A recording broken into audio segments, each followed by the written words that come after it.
Hello everybody and welcome back to another round of Modern Play. In the booth as usual, Marco and Ginko. Hello everyone. Today we have for you Esper Reanimator on your right versus Blue-White Control on your left. Interesting matchup, especially with the ability of Blue-White to just exile creatures. Both from the graveyard and from the battlefield.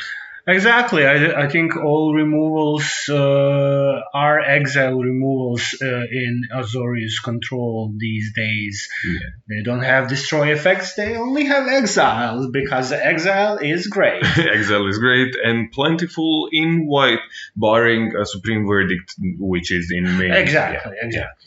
So the matchup is underway, fetching from the Blue-White Control, getting actually a Jeskai Triome on the battlefield. The third color just here for the Prismatic Ending's third color to be able to remove pesky permanents. To be honest, there are some iterations of Azorius, or rather Jeskai Control, that do play quite a bit of red.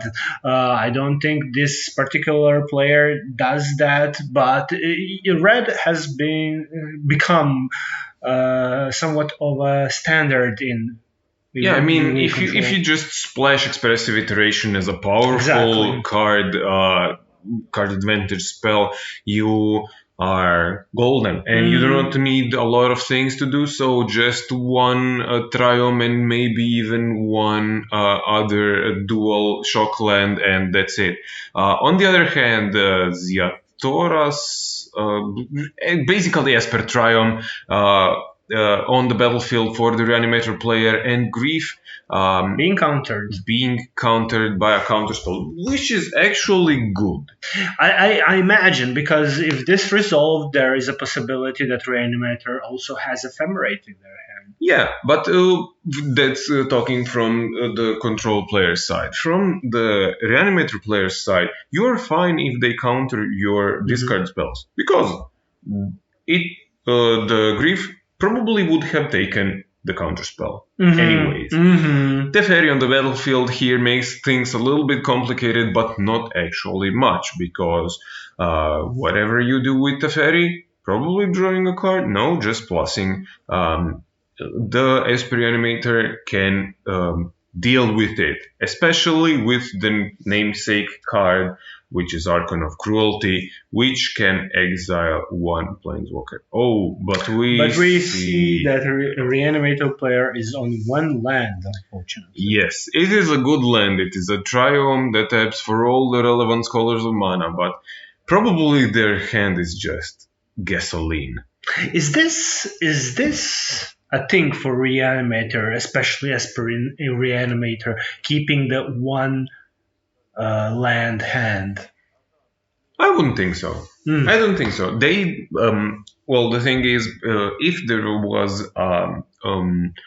as you said, the Ephemerate in their hand and the how is it called, Grief resolved, it could have been on the battlefield taking 3 cards, which were probably the most relevant cards from the Azorius Control player's hand, and the playing field would have been even. There is the second land, right on time. Right on time, yeah. And this is another Grief pitching something just to see what the hand is. Counterspell again, but this is probably what they have been setting up to do. Yeah, so persist, bringing back Archon of Cruelty. You lose to 3 life, you discard a card, you sacrifice a Planeswalker or a creature. I gain 3 life, I draw a card. That's a whole lot of things for both the enter the battlefield effect and the attack trigger. And despite missing so many lands and despite being on so further back, this is definitely a card that can get you back in the game. Teferi, Hero of Dominaria, has its minus ability that could be devastating for this Archon. Let's see if he opts to do that. The No, minus no. no, Okay, just he drawing a card. executes. It means that probably there is an answer in Mhm. the hand, or we need to dig for one. No, this is a supreme verdict. Getting rid of the Archon, not for good, but for the time being. 2 mana held open. 3 mana actually held open, and this is Draw 2, discard 2, yes, gain 2 life. in the form of Faithful Mending. Exactly. This can be flashback. This is actually the hallmark, the cornerstone of the deck, Of the whole deck, yeah. in my opinion, because it lets you churn through your deck, get those Archons into the graveyard, get relevant cards into your hand, and just go through all of the griefs, all of the subtleties of the deck if you need them. If not, they are fine in the graveyard. They will not stay there long. I'm still not convinced that the Reanimator is in a great situation right now. Oh no, Six definitely not. open, or rather 3 open mana, big Teferi, little Teferi. No, this is the interesting thing is, as far as this Azorius player is ahead, not much is needed for the Reanimator player to come back. Just one Archon, flicker the Archon, those 2 permanents are dead.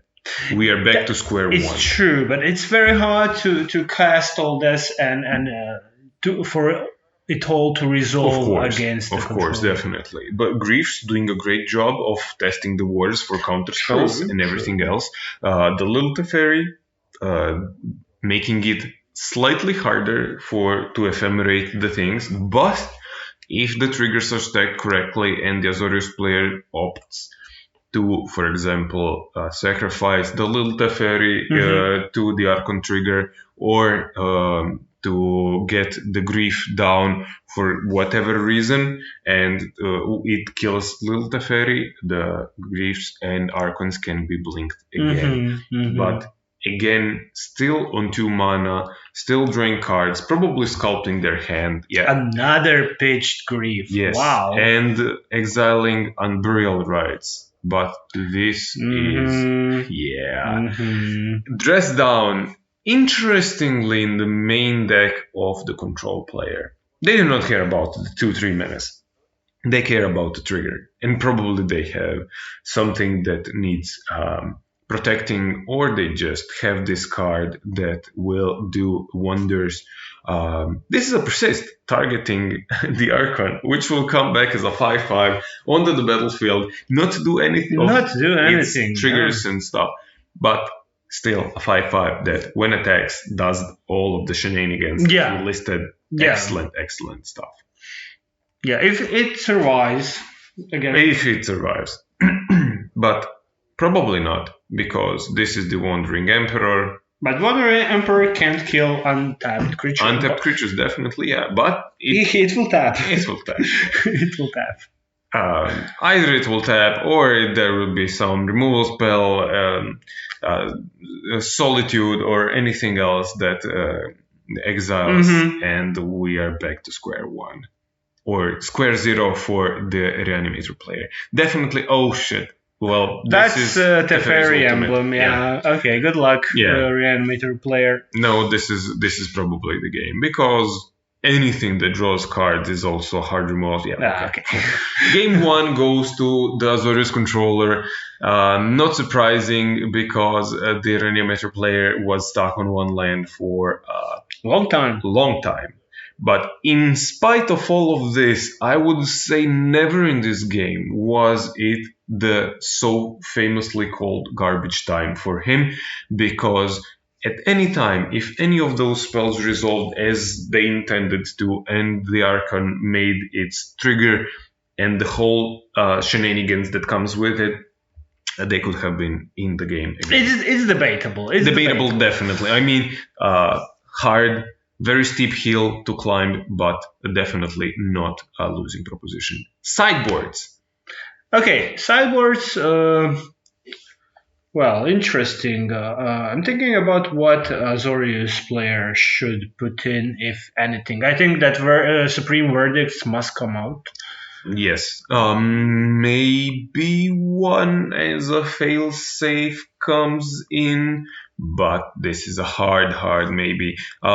Solitudes definitely in if there any are in the sideboards. Yeah, any form of exile Yeah. removal should come in if there are. Definitely Wandering Emperors, if Perhaps. they are in the sideboard as well. Dress Down, we have Hmm. seen being moderately successful at stopping triggers. They can come in as a temporary reprieve Hmm. and drawing a card if you do not have enough mana for any other shenanigans. Perhaps. Uh, well, I this is Azorius Control. They don't play spell snares in their sideboard. No. They have much better things to target with Yeah, their mana. yeah. Counterspells, Archmage's Hmm. charms, Hmm. all the good stuff. From the Esper Reanimator, I do think that if they have any Thought Seizes or anything else in the sideboard that can still and continuously disrupt the opponent, it should come in. Other Indeed. than that, I do think this is a good matchup for. Well, this is a good matchup for both of them. It can go either way. It That can is definitely true. go That either is way, true. but the inevitability of just sculpting your hand from the Esper side and having pitched grief into Totsis, into reanimate your big dumb idiot that does all of the things is definitely viable. Especially post board when they have upwards to 8 discard spells in grief and in Totsis.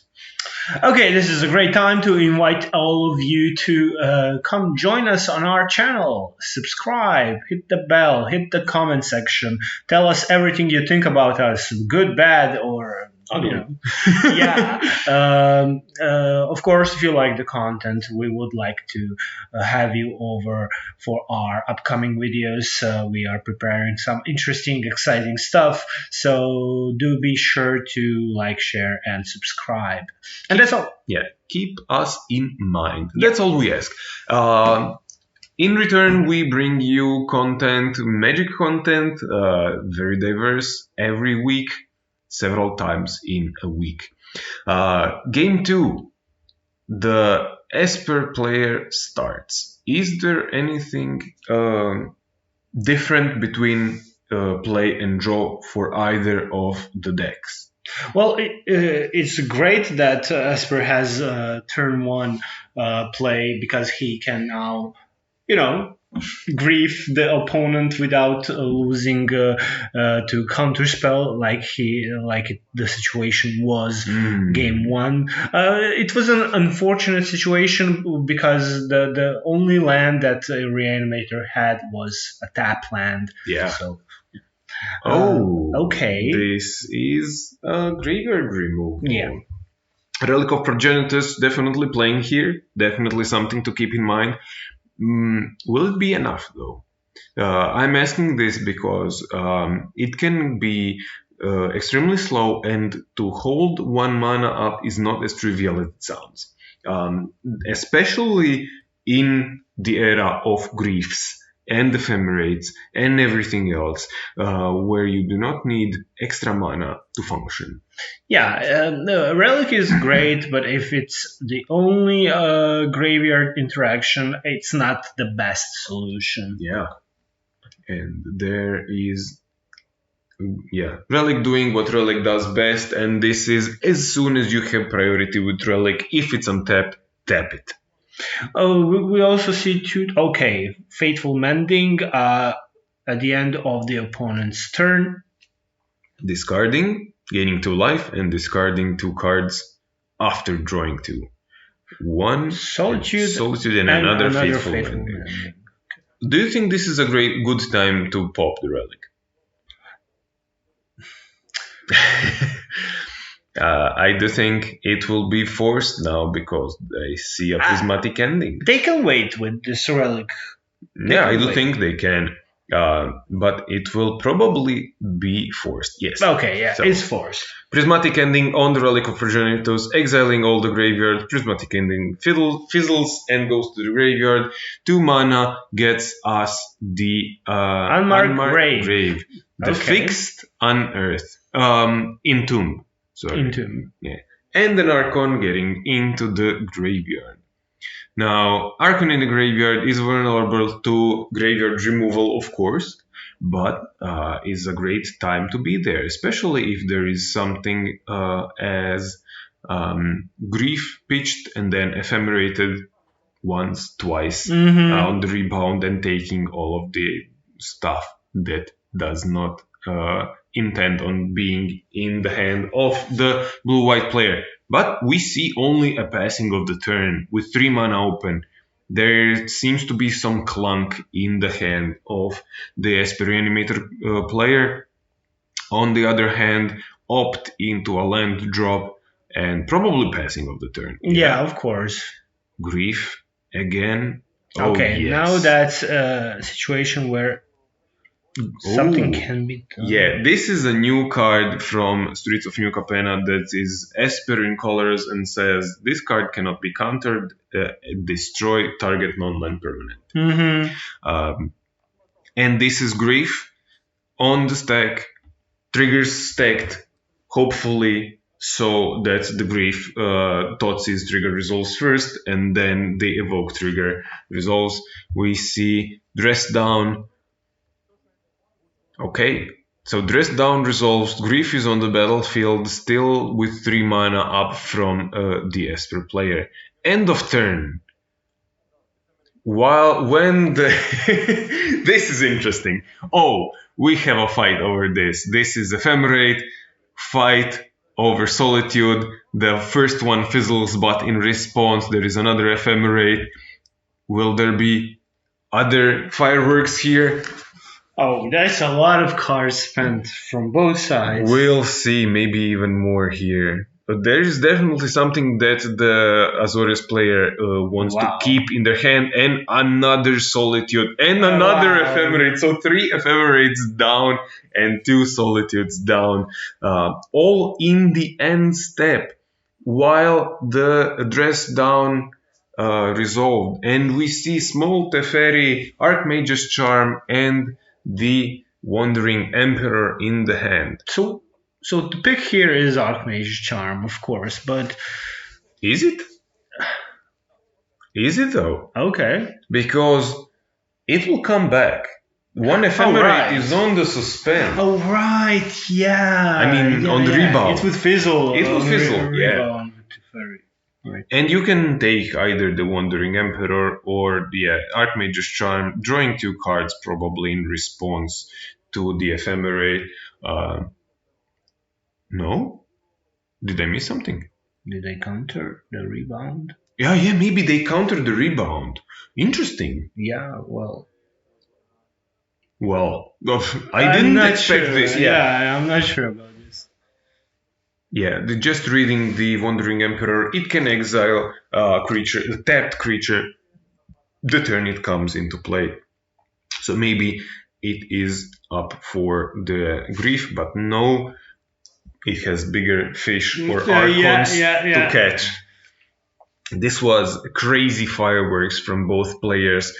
3 Ephemerates after the Dress Down has settled down and sacrificed at the end of turn, and 2 Solitudes, so 4 cards in total from one player and 3 cards from the other player. So this iteration of Reanimator of Esper Reanimator doesn't play Muldrifters, if I'm not mistaken. Yes, it does. Yeah? Yes, 1 or 2 or even 3 in the main board. It does play exactly for this kind of reason, because drawing 2 cards for 3 mana is okay.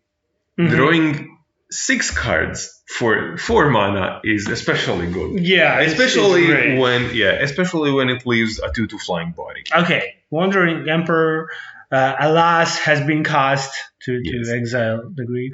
Exile the Grief or just block it. No, it cannot be blocked because it has menace. Exactly. The Grief. So exile the Grief, but second main phase, maybe something. Yeah. Also, you gain 2 life with Wandering Emperor's ability. Checking the graveyard, checking the exile zone. There's a lot of cards in all of the zones here. We're waiting for that persist. Yeah, it's not very persistent. No. Is this a 4th ephemerate? Yeah, a little bit of frustration from the Reanimator's side. There is not much gas in their hand. I do think they are out of things to play. But nevertheless, also is the Azorius player. And as we know with the Archon of Cruelty, it doesn't need a lot. You just need one Archon, and it will clean everything down. That is true. Did the Reanimator player not draw a card? Oh, they did. They probably draw. Exactly they probably did draw this persist. Counterspell, countering the persist. That's fine. There is probably more where that came from, but not this turn definitely. A big hit was actually from that relic because it exiled 2 Faithful Mendings that were. As we said, this is the cornerstone of the deck. For this to clear out your clunkers, your cards that you either do not have the cards to pitch to Solitude, to Grief, or to clean your other Faithful Mendings, or the giant spells, or whatever. You need those Faithful Mendings in your deck. Another unmarked grave. Searching for Buried Alive, which is a great tech because it can actually, it means not only this is the 5th and 6th reanimation spell in one, but it can also be found with the unmarked grave, which actually means you have 7, 8, or 9 reanimation spells, which is definitely great. Consistency is the key in this game, and disruption in form of just thought seizing your opponent to death. Even with that much graveyard recurrence, sometimes you just don't draw it with this deck. Yeah, sometimes you with. I mean, there are only 4 persistent, 4 unmarked graves, so if you can swap one for the other, you are definitely golden, and in this case especially. So 4 mana gets us the flashback on Buried Alive. No, not yet. It gets us another persist. Why another persist? Because they probably drew it this turn. Dovin's Veto gets rid of this persist for good, but there is still the Buried Alive in the graveyard. So I think that Buried Alive was the correct play this turn. Because they can draw into Relic and remove the graveyard. Definitely. But also I do think that there is the last card is the 4th ephemerate in the hand, so if they didn't do this, then they could have just cleaned the game and busted wide open. And now the last 5th land that they need, a plains, to hold the ephemerate for the Buried Alive target, which is of course the Archon of Cruelty. So Archon, exile the Buried Alive, targeting Archon of Cruelty. Does this resolve? 3rd time in a row. Yes, no, yes. Okay. Triggers. All of them. Gain 3, lose 3, draw a card, discard a card, kill a creature. No, kill the Wandering Emperor. Interesting. Well, maybe it was on such a low life total that such a low loyalty that it couldn't have survived anyways.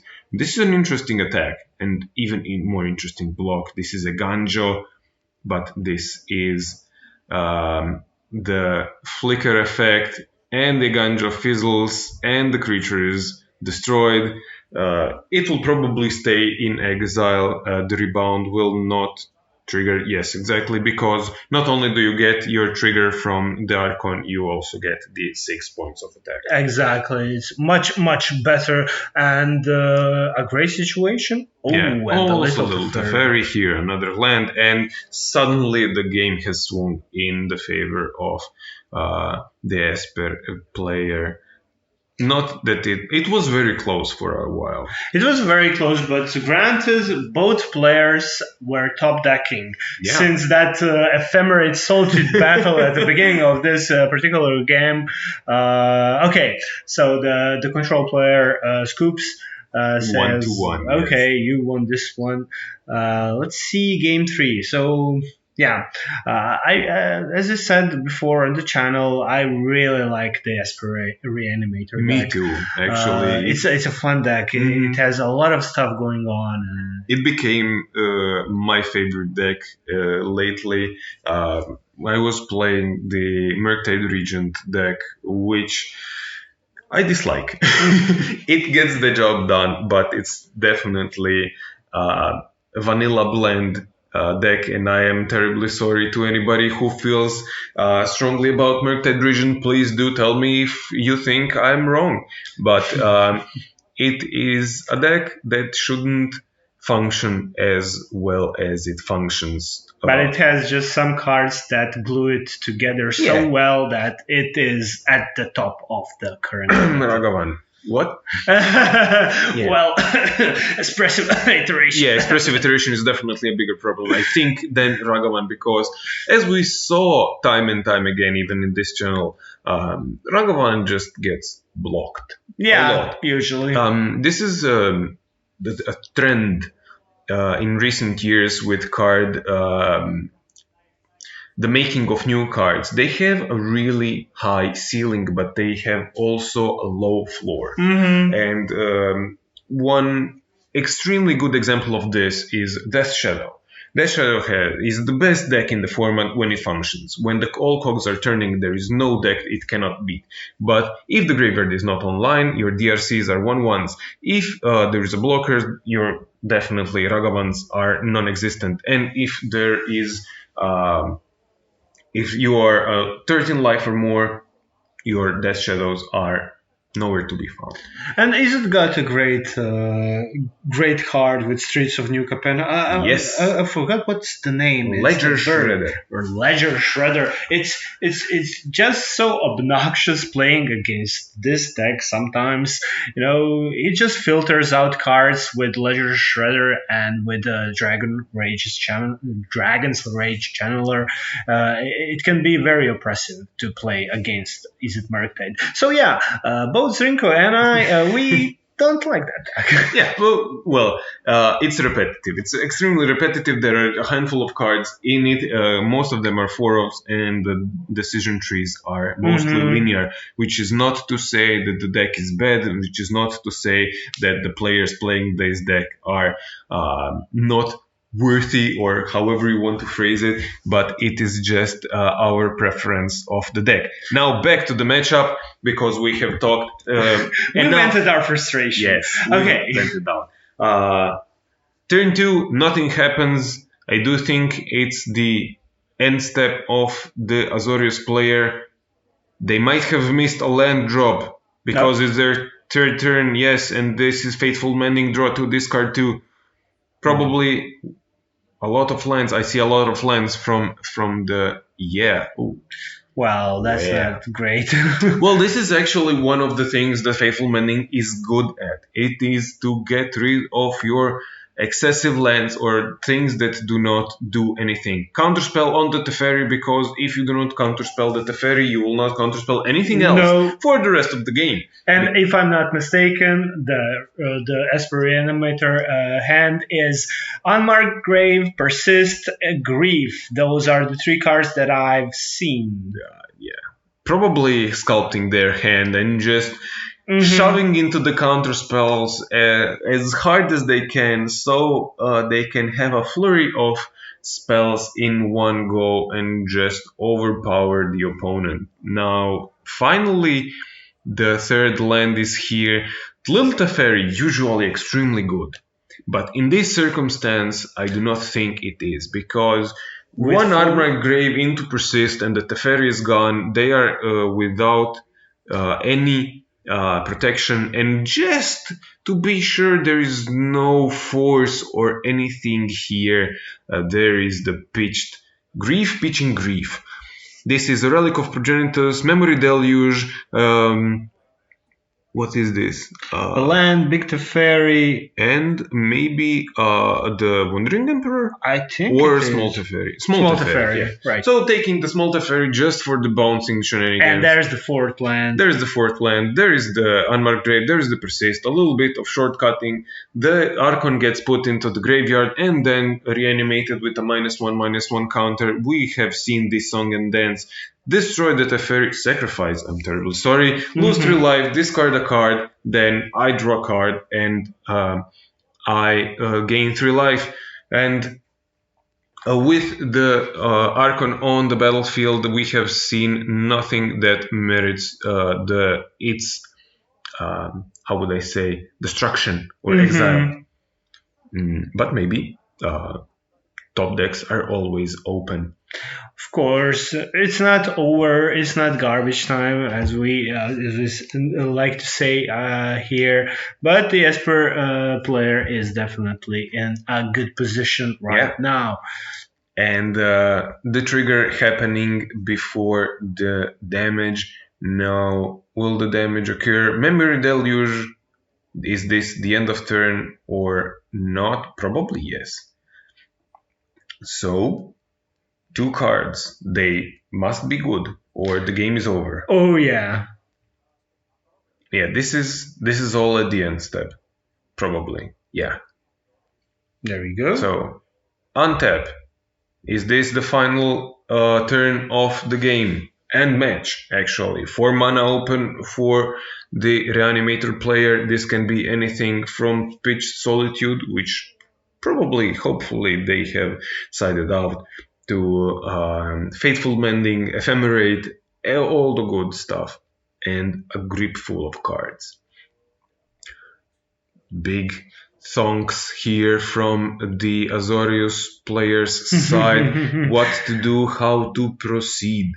Deep meditation. There's no 5th land to get rid of this Archon with Big Teferi. And I imagine, okay, there is a pitched Solitude. Exiling Big Teferi. In response, Ephemerate. Do you have response? In response, those must have been the 2 cards gotten from the Memory Deluge. They were Solitude and the Wandering Emperor. Okay, in response, Faithful Mending. Will it find The another stack battle continues. Yeah, the stack battle continues. This is peak magic for me. This is just great. Stack battles with no counterspells in sight. But if I'm not mistaken, the Esper player has Unmarked Grave, and behind that Unmarked Grave there is another Persist. So not great for control player. There is a Thoughtseize, everything. Yeah, last 2 cards, Unmarked Grave and Persist. Are they? I didn't see. But if they are, definitely something that is extremely beneficial for them. So it happens. The Azorius player gains 2 life. The Solitude fizzles actually because it has no legal targets once its ability resolve. And the best part is, as you said, the Azorius player is tapped out. Now, Force of Negation is something that they do not play usually these days, and we have seen their hand definitely with all the top decks and with everything that they had to keep them in this game. They had to just get it all up here, and we know the content of their hand, which is Dovin's Veto now, and I do think Relic of Progenitus is the last card in hand. And will this be the last the last turn of the game, as the Azorius player shuffles their cards and just passes the turn at the Okay. Okay. Draw 2. Draw 2 at the beginning of the turn. Opt. Trying to find the Solitude, probably. And that's it. That's it. No response from the Azorius player, and the big chunky Archon gets the job done as it should for 8 mana. Exciting matchup, definitely have seen some flurry of counterspells, flurry of just stack interactions that didn't involve counterspells. Extremely great magic. We have seen also 2 Turaks, I think, being cited in for the Azorius player. Excellent choice because it has protection from white. But that has been all from us. Thank you all for watching. Be sure to like, comment, and subscribe, and we will see you soon.